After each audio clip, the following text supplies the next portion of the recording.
প্রিয় শিক্ষার্থী, আসসালামু আলাইকুম। আজকে আমি তোমাদের যে টপিকটা নিয়ে কথা বলবো সেটি হচ্ছে, তোমরা অনেক অনেক কোচিংয়ে পড়াশোনা করো, কিন্তু তোমাদের কোশ্চেন ব্যাংক কেউই সলভ করে দেয় না। তো সেই ক্ষেত্রে আমার এই ইউটিউব চ্যানেলটাতে সম্পূর্ণ বিনামূল্যে তোমাদের ধারাবাহিকভাবে সকল ধরনের কোশ্চেন ব্যাংকের সমাধানগুলো করে দেব, যেটি বারবার রিপিট হয় সেই সকল কোশ্চেন। অর্থাৎ মনে করো যে ঢাকা ভার্সিটি যে কোশ্চেনটা দিয়েছে অথবা রাজশাহী ভার্সিটি যে কোশ্চেনটা দিয়েছে, পরবর্তী আর কোন কোন ভার্সিটি কখন দিবে অথবা কেমন কবে কোশ্চেন করে, সেই সকল কোশ্চেন নিয়ে, রিপিট কোশ্চেন নিয়ে আমরা আলোচনা করব। ওকে, তাহলে তোমরা দেখতে থাকো ভিডিওটি। আজকে আমরা যে কোশ্চেনটি বোর্ডে তুলেছি সেটি হচ্ছে বারে এই কোশ্চেনটা পরীক্ষার আসার মতো কোশ্চেন, সেই কোশ্চেনে তোমাদের সাথে আলোচনা করব। তাহলে দেখো, আমরা যে কোশ্চেনটা লিখেছি, কোশ্চেন এই জন্য কিউ দিয়েছি। ওকে, যেহেতু আজকে প্রথম ক্লাস এই জন্য আমি শিখাচ্ছি, যেহেতু এটা কিউ, তাহলে দেখো কোশ্চেনটা কি ছিল।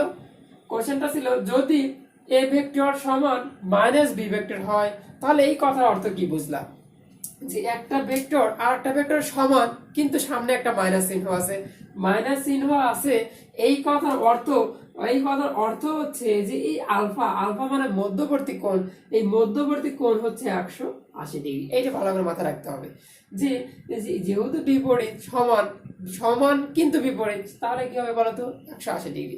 তাহলে তোমাদের এবার বের করতে বলছে কি, এটা মাথায় রাখতে হবে যে এ ক্রস বি ভেক্টর। তাহলে তুমি দেখো যে আমরা জানি যে এ ক্রস বি ভেক্টর, এইটার সূত্র কি? তাহলে বলবো ভাই এ এর মান নেন আর বি এর মান, তারপরে কি থিটা বলতো?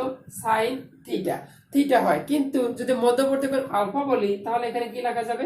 আলফা। তাহলে তুমি কি বলবা যে ভাইয়া, যে এ নিলাম, এখানে বি নিলাম, তাহলে সাইন কত ডিগ্রি বলতো?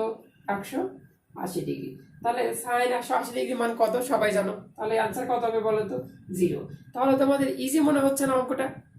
কিন্তু আমাদের একটা বিষয় মাথায় রাখতে হবে, যেহেতু এটা সমান চিহ্ন ছিল কিন্তু মাইনাস ছিল, তাহলে অবশ্যই তোমাদের মাথায় রাখতে হবে যে এটা পরস্পর বিপরীত। আর পরস্পর বিপরীত হওয়া মানে, এই পরস্পর বিপরীত হওয়া মানে হচ্ছে মধ্যবর্তী কোণটা 180 ডিগ্রি। তাহলে তোমাদের এটা মনে রাখতে হবে যে অ্যান্সারটা কত হবে? 0।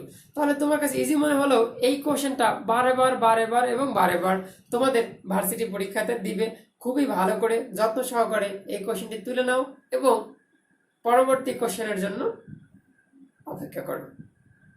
প্রিয় শিক্ষার্থী, আমাদের পরবর্তী কোশ্চেন, যে ঘড়ির মিনিটের কাঁটার কৌণিক বেগের মান কত? আমরা জানি ঘড়িতে 3টি কাঁটা থাকে, একটা সেকেন্ডের কাঁটা, ঘন্টার কাঁটা এবং মিনিটের কাঁটা। আমাদের কোশ্চেনটা করা হয়েছে যে ঘড়ির যে মিনিটের কাঁটা, এই মিনিটের কাঁটার কৌণিক বেগের মান কত?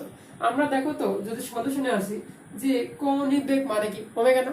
কৌণিক বেগ যদি ওমেগা হয়, তাহলে এই ওমেগা মানেটা কি? তাহলে কি বলবা যে ভাই কৌণিক সরণ ডিভাইডেড, তাহলে কি হবে দেখো তো, যে কৌণিক সরণ থিটা ডিভাইডেড টি। আমরা যদি পুরো একটা ওভারঅল সার্কেল ধরি, তাহলে কত ডিগ্রি হয় বলতো? 360 ডিগ্রি। তাহলে কত হয়? 2 পাই ডিভাইড বলতো ক্যাপিটাল টি। এই ক্যাপিটাল টি মানে কি? 1 পিরিয়ড। তাহলে এই পিরিয়ড নিয়ে একটু কাহিনী করতে হবে, যে মিনিটের কাটা বলছে। দেখো কিসের কাটা? মিনিটের কাটা। যদি মিনিটের কাটা হয়, তাহলে তুমি একে সেকেন্ড কল্পনা করো তো, যে 1 মিনিট থেকে, দেখো আমরা লিখি যে 1 মিনিট মানে কত সেকেন্ড বলতো? 60 সেকেন্ড। ওকে, কিন্তু তোমাদের একটা জিনিস মাথায় রাখতে হবে, যে যখন একটা পুরো সার্কেল নেব, মানে কি দেখো তো, এখান থেকে আরম্ভ হয়ে ঘুরে আবার আসলে তো 1 মিনিট হয়, রাইট? তাহলে দেখো তো আমাদের এখানে কয়টা মিনিট অতিক্রম করতে হচ্ছে? 60 মিনিট। তাহলে দেখো এই পুরো সার্কেল ঘুরে আসতে, মানে কি এই টি এর মানটা যদি আমরা সেকেন্ডে লিখতে চাই, তাহলে কি লিখতে হবে বলতো? যে 60 গুণ 60। আমার কথা ক্লিয়ার? তাহলে তুমি কি বললাম যে ওমেগা ইকুয়াল ভাই এইটা হবে যে 2 পাই ডিভাইডেড কত বলতো? 3600। ক্লিয়ার?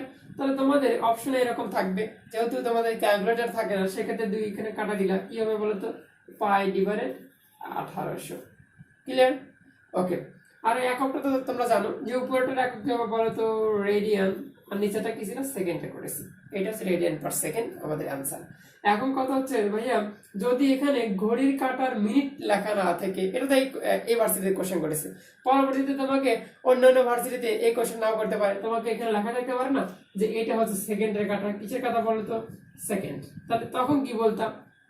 তখন বলতে ভাই আমাদের সেকেন্ডে করে নিতে হয়, তাহলে আর কি সেকেন্ড আছে। তাহলে তুমি কি বলতা যে ভাই ওমেগা ইকুয়াল থিটা ডিভাইডেড টি, এটা বুঝলাম। থিটার মান 200 পাই লিখলে এটার মান শুধু 60 লাগবে। আর কি পুরো সার্কেল ঘুরতে হচ্ছে? পুরো সার্কেল ঘোরা মানে এখন কয় সেকেন্ড যাচ্ছে? 60 সেকেন্ড। আর আগে যখন মিনিট ছিল, মিনিট মানে কয় মিনিট ঘোরা লাগতো? 60 মিনিট। আমার কথা ক্লিয়ার? তোমাদের কাছে একটা এখন কোশ্চেন, যে কোশ্চেনের অ্যান্সারটা তোমরা কমেন্ট বক্সে জানিয়ে দিবা। এই কোশ্চেনটা কমেন্ট বক্সে যে জানিয়ে দিবা সে নিশ্চিত চান্স পাবে ভার্সিটিতে। আমি তোমাদের গ্যারান্টি দিয়ে দিচ্ছি যে নিশ্চিতভাবে তোমরা এটা চান্স পাবা। তাহলে তোমাদের আমি একটা কোশ্চেন করি, সেই কোশ্চেনটা কি? আমি যদি বলি যে এখানে ঘন্টার কাঁটা লেখা আছে, কিসের কাঁটা?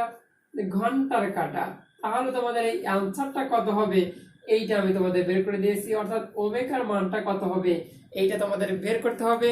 বের করে সবাই কমেন্ট বক্সে জানিয়ে দিবা। কমেন্ট বক্সে জানিয়ে দেওয়ার সাথে সাথে আমি তোমাদের এক লাভ ডেক দেবো আর কি।